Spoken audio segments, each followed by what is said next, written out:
Hair पे preparation नहीं किया है, ठीक है। सो मुझे यहाँ पे ब्रेड्स करनी है, सिंपल ब्रेड्स बनाओगी, इसलिए मैं यूज कर रही हूँ सीरम का। एक सेक्शन ऊपर, इस साइड से भी ऊपर।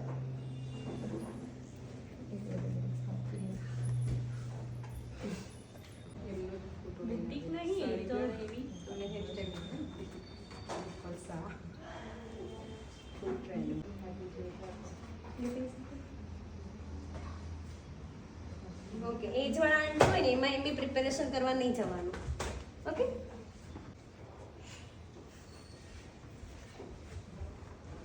ફોટો લઈને આવે ને કે આવી હેરસ્ટાઈલ કરવી છે એટલે એડવાન્સ હેરસ્ટાઈલ એ બધું કરવામાં ટાઈમ બહુ જાય, જ્યારે તમારું ઓછા ટાઈમમાં એડવાન્સ હેરસ્ટાઈલ થઈ જાય એવી રીતે ઇઝી ટેકનિકથી તમે બતાવો છો।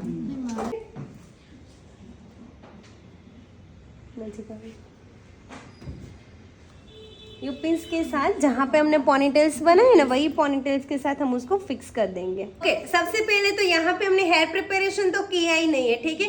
फिर क्लाइंट बोल रहे हैं कि मुझे क्रिम्पिंग भी नहीं चाहिए और कोई मशीनरी भी आप मत यूज करो और हेयर स्प्रे भी मत करो, तो उस टाइम पे है ना आप यूज कर सकते हो सीरम एंड जेल का।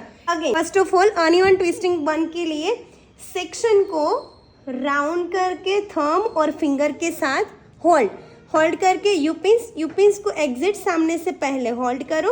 होल्ड करके यूपिन्स को हमें टर्न करके उसको लॉक करना है।